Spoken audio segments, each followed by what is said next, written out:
Sud FM, il est midi. Sud FM, l'info.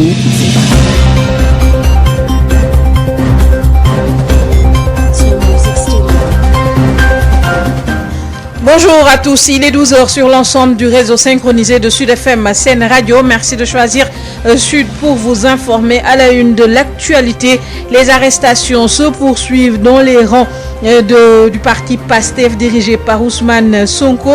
Le député déchu de son immunité accusé de viol et de menaces. Dame Mbouch vient d'être arrêté ce matin. Le président de la coalition citoyenne Le Peuple a été interpellé vers 11h par la police. Les motifs ne sont pas précisés, mais près de 58 personnes ont été arrêtées depuis le déclenchement de cette affaire. Ousmane Sonko Adji Sarr, le parti PASTEF dénonce, fait le bilan dans ce 12h. Ousmane Sonko donc perd son immunité parlementaire mais pas sa sérénité. Il est toujours à Dakar, confirme El Malick Ndiaye. Vous l'entendrez dans cette édition. Et puis rappelons que la manifestation pacifique initiée par la coalition citoyenne Le Peuple, la manifestation a été interdite par le préfet. Les membres de cette coalition prennent acte et s'acheminent vers une jonction de toutes les forces pour résister face à la dictature du régime de Macky Sall. Et puis encore 8 décès, 224 nouvelles contaminations Covid-19 en 24 heures. Saint-Louis enregistre 24 cas communautaires à Saint-Louis où justement les gestes barrières ne sont peu respectés. Et puis toujours concernant la lutte contre la pandémie du coronavirus, le ministre de la Santé a rappelé l'importance de respecter l'équité et la transparence dans la gestion des doses. Un constat dans plusieurs cérémonies de lancement, beaucoup d'autorités administratives, politiques ou encore religieuses ont pu accéder aux vaccins. On se demande si cela n'aura pas d'impact sur l'atteinte des cibles, d'autant plus que cette cible doit être élargie aux vétérinaires, chirurgiens, dentistes et pharmaciens qui sont des acteurs de la santé publique. C'est donc un plaidoyer de notre invité ce midi. Il s'agit du docteur Pape Ndarignon, vétérinaire hygiéniste alimentaire. Il sera donc l'invité de ce 12h mis en onde par Alune Badara Sosé.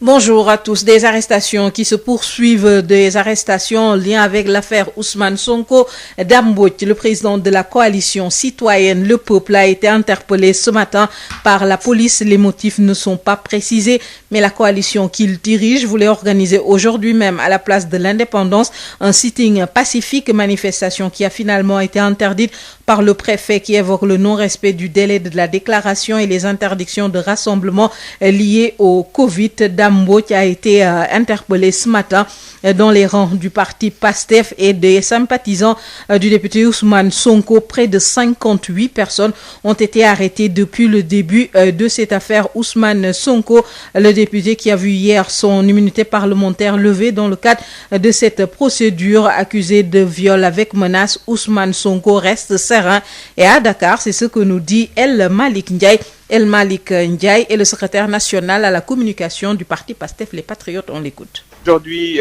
nous sommes au moins à 58 avec l'arrestation de Dame Mbouch, même s'il ne fait pas partie de PASTEF, parce que rien que PASTEF, on compte déjà plus d'une quarantaine, à savoir 49 personnes, plus des jeunes de frappe, plus Guy Marius Sagna, Clédor Sène, Assane Diouf, Dame Mbouch ce matin, donc et c'est sûr qu'ils vont continuer les arrestations parce que tout simplement la dictature n'est plus à démontrer dans ce pays et aujourd'hui personne n'a le droit de résister contre l'oppression, personne n'a le droit de jouir de ses droits que lui confère la Constitution.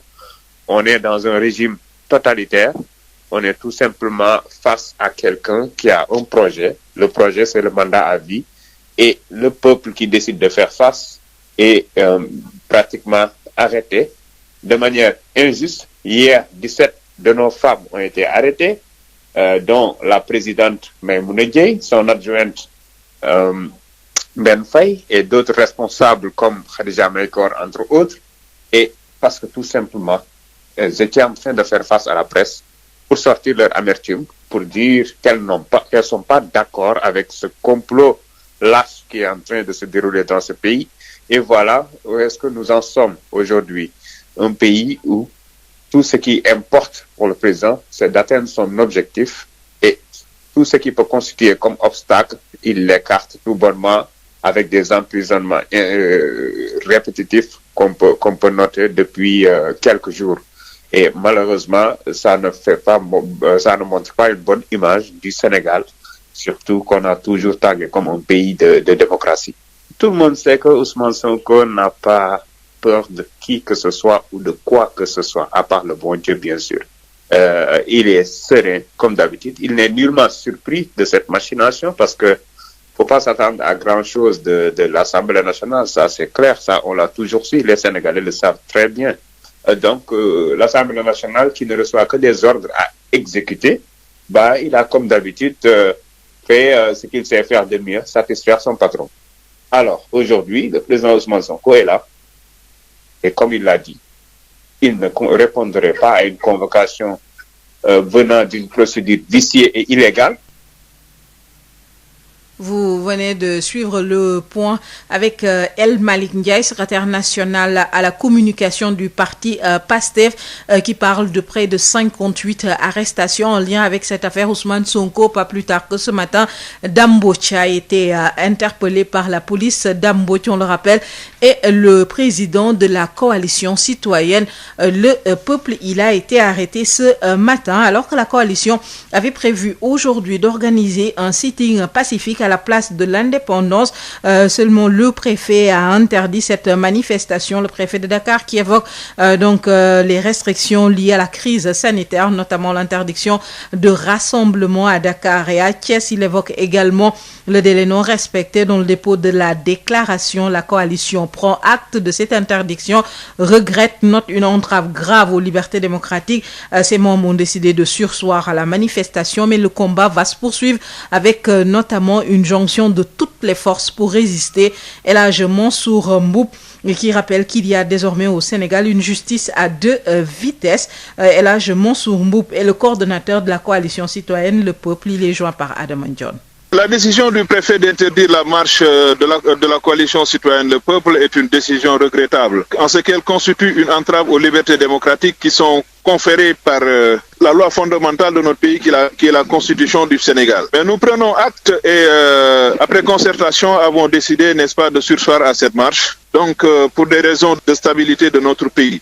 Ceci constitue, n'est-ce pas, une énième violation des droits du peuple, et on ne peut pas laisser le gouvernement et l'État prospérer dans cette attitude de défiance qui ne fera que révolter l'ensemble des Sénégalais.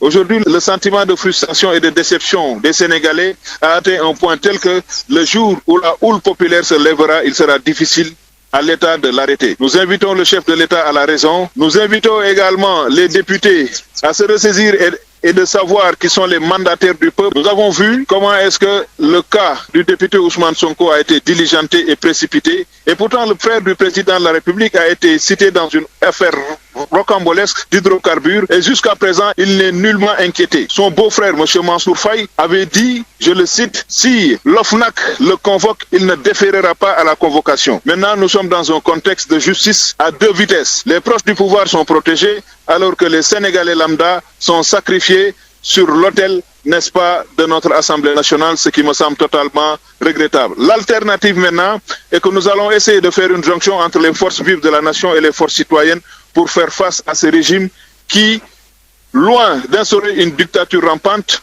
a établi une dictature en marche au Sénégal. Ce qui s'est passé en Guinée avec Condé, en Côte d'Ivoire, n'est-ce pas, avec Ouattara, ne se passera pas au Sénégal, parce que nous nous opposerons au troisième mandat par tous les moyens.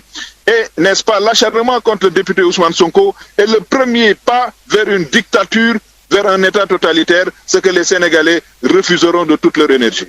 Sud FM.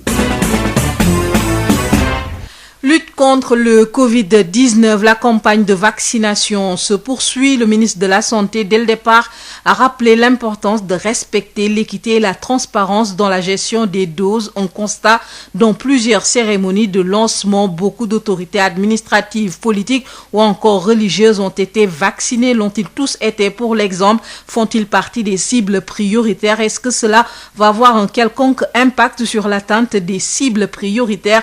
D'autant plus que le Sénégal ne dispose que de 200 000 doses.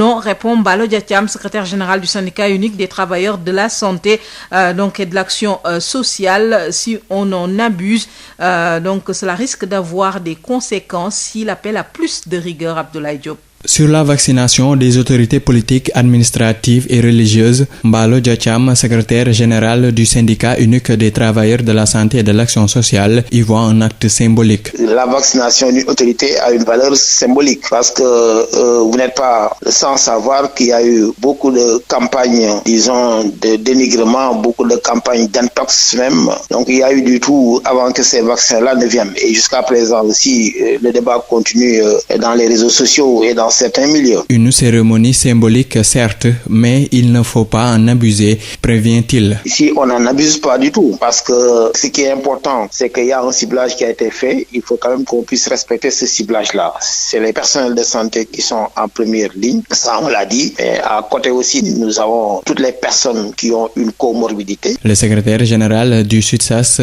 plaide pour plus de rigueur pour ne pas rater, selon lui, la cible. Il nous faut à chaque fois donner 2 doses pour avoir une immunité présumée. Ça signifie aussi qu'il va falloir aussi diviser 180 000 par 2. Et de ce point de vue, il nous faut beaucoup de rigueur, comme le président l'a préconisé, et beaucoup de transparence. Sinon, on s'en sortirait pas. Le Sénégal a démarré sa campagne de vaccination il y a près d'une semaine et à ce jour, 21 641 personnes ont été déjà vaccinées, selon le ministère de la Santé et de l'Action sociale. Abdoulaye Diop, cette cible de la vaccination doit être élargie aux vétérinaires, chirurgiens, dentistes, les pharmaciens qui sont également des acteurs de la santé publique. Les guides religieux doivent également faire partie de cette cible prioritaire. Un confinement total les week-ends à Dakar et Thiès pourrait aider à réduire la progression de la pandémie. C'est ce que préconise le docteur Pape Ndarignon, vétérinaire hygiéniste alimentaire à la base. Il s'entretient avec Birama Ndiaye. Je pense que là également, il y a quelques ajustements à faire. L'État a fait de gros efforts en arrivant à disposer des premières doses de vaccin. C'est déjà une très bonne chose, avec un ciblage précis. Il faudra, à mon avis, quand même rajouter d'autres acteurs non moins importants dans la chaîne de la santé publique. C'est les vétérinaires, les pharmaciens, les chirurgiens dentistes, parce que eux tous sont des soldats de la santé publique. Et j'ai parlé de comorbidité induite, parce que si on se limite au corps médical, aux personnes de plus de 65 ans et avec des patients à comorbidité, et qu'on occulte ces autres acteurs, à un moment donné, les populations vont vivre une situation de déficit de prestations médicales, parce que ces cibles sont malades, et donc ces populations seront vulnérables. Et cette vulnérabilité peut faire le lit à une infection à Covid+. Donc pour moi, il est important que dans la priorisation des cibles pour la vaccination, qu'on intègre ces acteurs-là. Maintenant, comment faire pour réussir la bataille de la vaccination? Je pense que le Sénégal est réputé être un pays de pratiquants. Les populations font confiance à leurs guides religieux, que ce soit au niveau chez les musulmans qu'au niveau du clergé.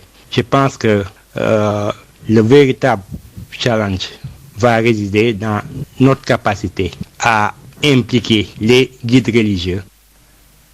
Vous venez de suivre le plaidoyer du docteur Pape Ndarignon qui estime que la cible prioritaire de cette campagne de vaccination contre le Covid doit être élargie aux vétérinaires, chirurgiens, dentistes, autres pharmaciens, des acteurs de la santé publique. La progression de la pandémie se poursuit avec 8 nouveaux décès, 224 nouvelles contaminations enregistrées ces dernières 24 heures. 132 cas sont issus de la transmission communautaire, dont les 79 à Dakar, 25 à Saint-Louis, 6 à Thiès.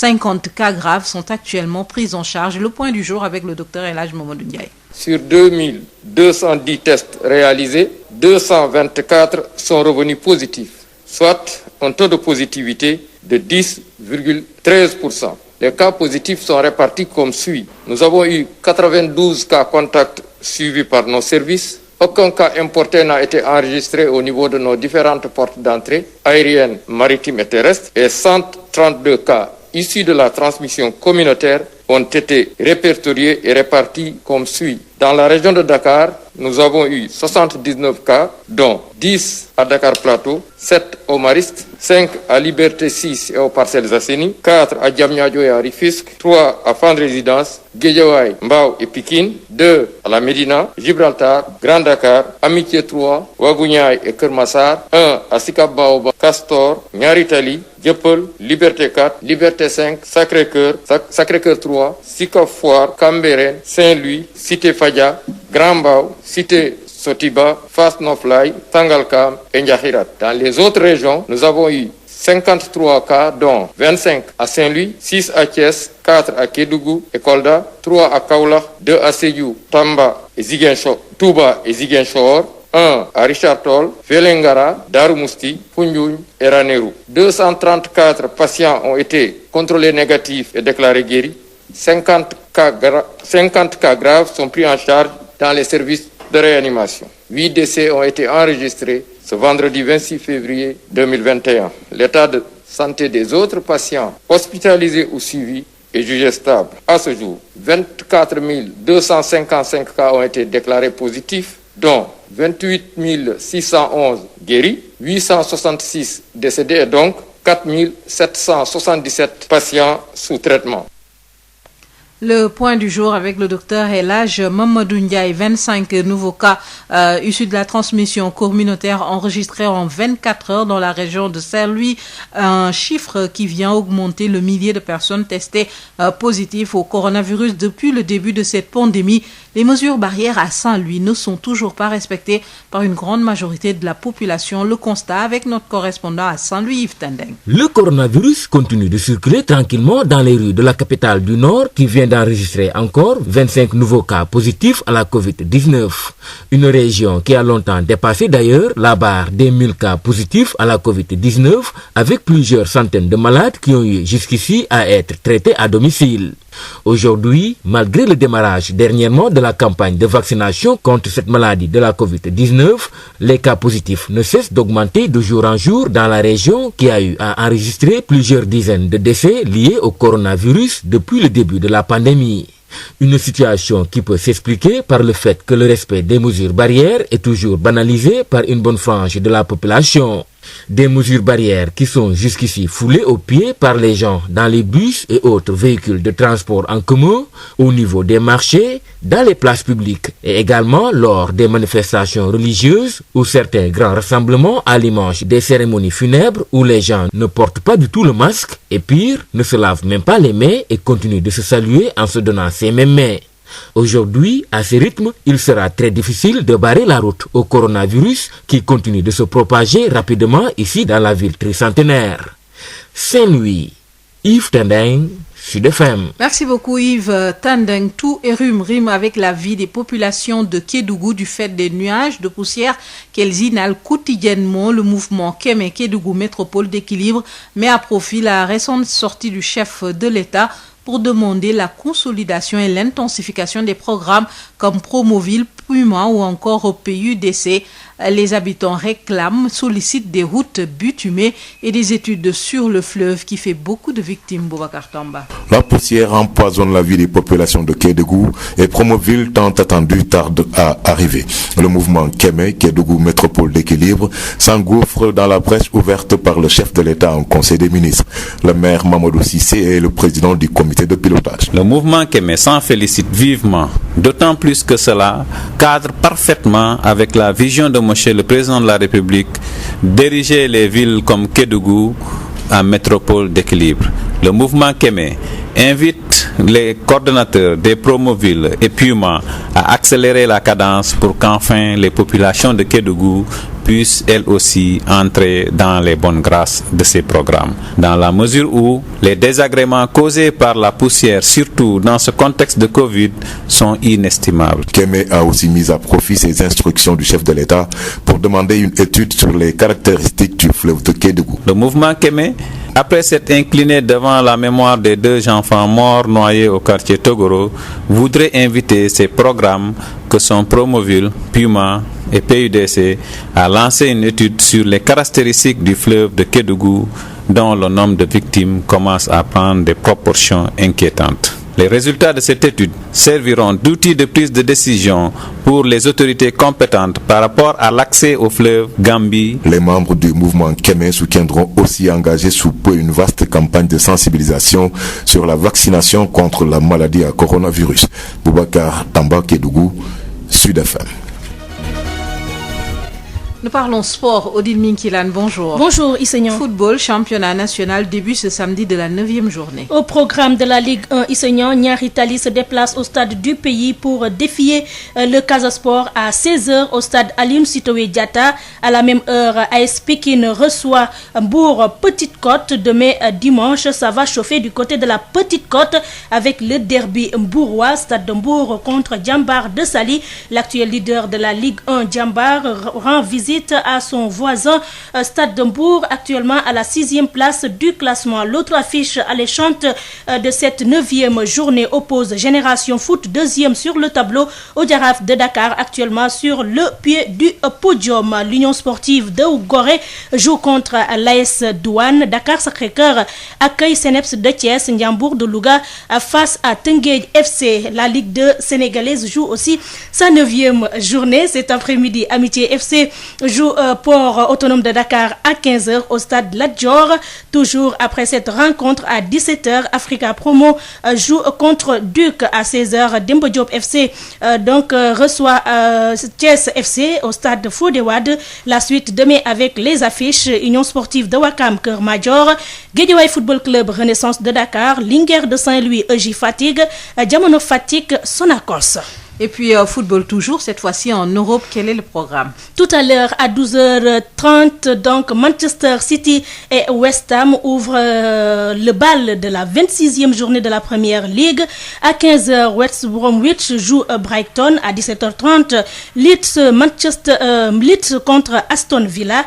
À 20h, Newcastle, Wolverhampton. En France, on joue la 27e journée. En ce moment, donc Bordeaux reçoit Metz. Le score est d'un but, un but pour le moment en faveur de Bordeaux, but du Nigérian Samuel Kalou à la 13e minute de jeu. À 16h, Paris Saint-Germain de Gana Gueye sera sur la pelouse de Dijon. En Espagne, la Liga poursuit sa 25e journée. Séville contre Barcelone à 15h, c'est un des chocs de cette journée. FC Séville sur le pied du podium reçoit FC Barcelone, 3e au classement Serie A. C'est donc le championnat italien début ce samedi de la 24e journée. À 14h, Spezia joue Parme. À 17h, Bologne, Lazio, Rome. 19h45, Hellas Vérone, Juventus de Turin. Le match phare de cette journée oppose demain dimanche AS Roma à AC Milan. Bundesliga, on est en Allemagne. On poursuit la 23e journée. À 14h30, Bayern Munich joue contre Cologne. Wolfsburg, Hertha Berlin. Stuttgart face à Shakhtar Donetsk, donc Schalke 04 de Salif Sané. À 17h30, Leipzig joue Mönchengladbach. Et puis nous parlons basket avec donc le national 1 féminin. AS Ville de Dakar, ils exportent un choc au sommet de la poule A. Match prévu à 16h au stadium Marius Ndiaye. AS Ville de Dakar, première de la poule A, rend visite à son dauphin. Ils exportent 2e sur le tableau. Mais avant ce choc Isegnan, retenez que Saint-Louis Basket Club faisait face à CMT Ziguinchor à 11h. Nous allons y revenir avec le résultat dans nos prochaines éditions. Poule B, en ce moment, UCAD joue Duc. Jaraaf a battu Débalok ce matin 77 à 58 chez les hommes. Retenez que depuis donc 11h, Louga Basket Club joue contre Sibac. À la mi-temps, le score était de 29 à 21 pour Louga Basket Club. À 14h, Asfa reçoit Gia au stadium Marius Ndiaye. À Thiès, à 15h, ASC Thiès accueille Bop Isegnan. C'est fini pour cette page des sports. Merci beaucoup, Odile Minkila. Sud Midi, l'invité. Notre invité, il s'agit du docteur Pape Ndarignon qui plaide pour que la cible de la campagne de vaccination contre le Covid soit élargie aux vétérinaires, chirurgiens, dentistes, pharmaciens, des acteurs de la santé et publique. Le docteur Pape Ndarignon répond aux questions de Birama Ndiaye. Nous sommes avec le docteur Pape Ndarigna. Vous êtes vétérinaire hygiéniste alimentaire à la base. Vous êtes également consultant international en stratégie et management. Et par ailleurs, vous dirigez le cabinet Afrique Émergence au Conseil. Votre cabinet a également réalisé le projet IRSF du professeur Souleymane Boub et celui du MSMIT du professeur Seydi. Alors, docteur, quel est votre avis sur la stratégie de la lutte contre la pandémie, surtout avec l'équation de la transmission communautaire? Oui, bonjour M. Ndiaye. Permettez-moi d'abord de présenter mes condoléances à toutes les familles éplorées par cette pandémie, mais également souhaiter un prompt rétablissement à tous ces patients. C'est aussi l'occasion de féliciter tout le corps médical, les autorités, mais également les populations pour tous les efforts qui sont fournis pour juguler cette pandémie. Il est vrai que lors de la première vague, véritablement, on a pu limiter les dégâts. Malheureusement, depuis l'arrivée de la deuxième vague, les cas communautaires continuent d'augmenter en dépit des mesures restrictives prises notamment pour les régions de Dakar et Thiès. C'est vrai, les populations font des efforts, tant bien que mal, mais jusqu'ici, tous ces efforts-là sont annihilés par la flambée des cas positifs et surtout les mortalités. J'ai été dans les hôpitaux récemment. La situation est catastrophique, désastreuse. On ne peut pas imaginer le chaos dans lequel on se trouve actuellement. Et véritablement, le corps médical est vraiment à bout. Encore une fois, tout notre soutien à ce corps médical. Maintenant, toujours par rapport à la gestion de la crise, je pense que c'est vrai, l'État a fait des efforts, mais il y a peut-être quelques réajustements à faire. Parce que, à mon avis, il y a des aspects socio-culturels qui n'ont pas été suffisamment pris en compte dans cette deuxième vague, sinon même depuis le début. Mais avec le recul maintenant, on peut faire ce constat. Parce que, c'est vrai, le couvre-feu, dans sa forme actuelle, il a une vocation dissuasive.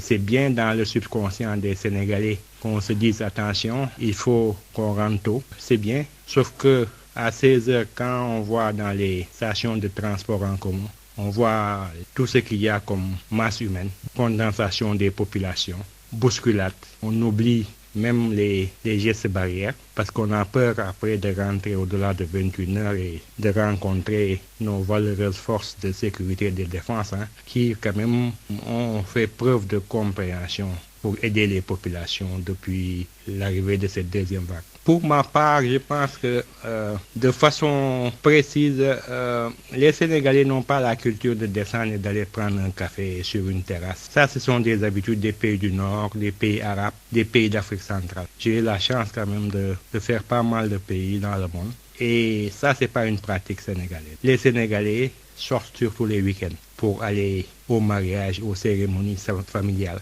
Le week-end est pour nous le cadre propice pour faire du social. Et donc, si on veut aujourd'hui freiner la pandémie en attendant de vacciner le maximum de Sénégalais, pour moi, la solution serait d'aller vers un confinement obligatoire les week-ends. Parce que c'est là le véritable point pour rompre la chaîne de contamination. D'accord toujours pour garder le couvre-feu, mais peut-être l'alléger jusqu'à 22 heures pour permettre à tout le monde de rentrer sereinement. Malheureusement, pour les bars, les discothèques, on continue de les garder fermés, mais que les week-ends, qu'il y ait un confinement, en particulier pour Dakar et Thiès. Un autre aspect serait également d'insister sur plus de rigueur dans les mesures édictées, les mesures barrières, je veux dire, parce que de plus en plus, on constate que les gens sont nombreux dans les cérémonies funèbres. Il y a beaucoup de gens dans les funérailles. Dans les mosquées et les lieux de culte, de façon générale, les règles de distanciation ne sont plus appliquées. Le port de masque, ok, tant bien que mal les gens l'appliquent. Mais bon, il faut, je pense, revenir à un peu plus de sévérité par rapport au baptême, aux événements sociaux. Et puis, en même temps, travailler sur le nettoyage hebdomadaire des marchés et tout ce qui a trait à l'assainissement de l'air ambiant. Parce que nous avons quand même une atmosphère qui est très polluée. À propos de la vaccination, quelle analyse faites-vous par rapport à ça? Et puis la cible doit-elle être élargie à d'autres corps? Concernant maintenant la vaccination, je pense que là également il y a quelques ajustements à faire. L'État a fait de gros efforts en arrivant à disposer des premières doses de vaccin. C'est déjà une très bonne chose avec un ciblage précis. Il faudra, à mon avis, quand même rajouter d'autres acteurs non moins importants dans la chaîne de la santé publique. C'est les vétérinaires, les pharmaciens, les chirurgiens dentistes, parce que eux tous sont des soldats de la santé publique. Et j'ai parlé de comorbidité induite, parce que si on se limite au corps médical, aux personnes de plus de 65 ans et avec des patients à comorbidité et qu'on occulte ces autres acteurs, à un moment donné, les populations vont vivre une situation de déficit de prestations médicales parce que ces cibles sont malades et donc ces populations seront vulnérables et cette vulnérabilité peut faire le lit à une infection à Covid+. Donc pour moi, il est important que dans la priorisation des cibles pour la vaccination, qu'on intègre ces acteurs-là. Maintenant, comment faire pour réussir la bataille de la vaccination? Je pense que le Sénégal est réputé être un pays de pratiquants. Les populations font confiance à leur guide religieux, que ce soit au niveau chez les musulmans qu'au niveau du clergé. Je pense que le véritable challenge va résider dans notre capacité à impliquer les guides religieux, le clergé. Parce que je suis persuadé que si ces chefs religieux et le clergé donnent leur cutus pour la vaccination des fidèles, le pari de la vaccination sera gagné définitivement.